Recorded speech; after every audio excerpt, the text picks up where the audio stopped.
Today in Project Fitness, exercises you could be forgetting. When working out, we often think of working the larger muscle groups, but we forget sometimes about the important exercises to keep us safe. Joining us now is Melissa Rector from Gold's Gym in East Greenwich and Pawtucket. Thanks for joining us this morning, Melissa, as always. Good morning. First off, let's talk a little bit about the rotator cuff. Why don't you tell people at home what it is and why we should be focused on keeping that in shape? Sure. Your rotator cuff is located in your shoulder. So your shoulder is held in place by muscles from the front, side, and back, right? So in order to keep your shoulder stable, you can think of your rotator cuff muscles as the stabilizer system for keeping your shoulder in place for what's otherwise known as a pretty unstable joint, but the muscles are holding it in place. What if it's not strong enough? What if we don't have, like Patrick Little type rotator cuffs? Then what happens? You know, you can get injuries. It's quite a common place to get injuries, rotator cuff tears and whatnot, but we're going to show you It's common in sports, a lot of rotator cuffs, pitchers and stuff. Exactly. So we're going to show you a couple of exercises that you should be doing at home, regardless if you play sports or not. So your internal rotator cuff.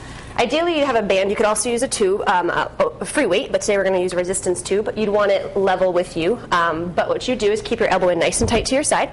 And you have it attached to the couch here, so obviously you can do this at your own house. Yes. You know, so you're just going to take your tube. You're just going to curl it right on in towards your belly button, keeping your elbow in nice and tight to your side without letting it go. And this is going to strengthen through the front side of your rotator cuff. So just curling it in nice and controlled, nice and slow. And then your external rotator cuff, or the outside, you're also going to do the same thing, keeping your elbow nice and taut to your side, hips square to the front, belly button square to the front, nice and tight. Just a nice smooth motion out to the side, coming back in. Even with this, you have good posture as well. Very simple. Everything's posture. My guy at Gold's Gym's always saying posture, always working on posture. Right? So it's just very important to take it nice and slow, and remember that everyone's range of motion is different. You might be stopping right here, so that's just going to let you know that your flexibility and your range of motion might need to be widened a little bit.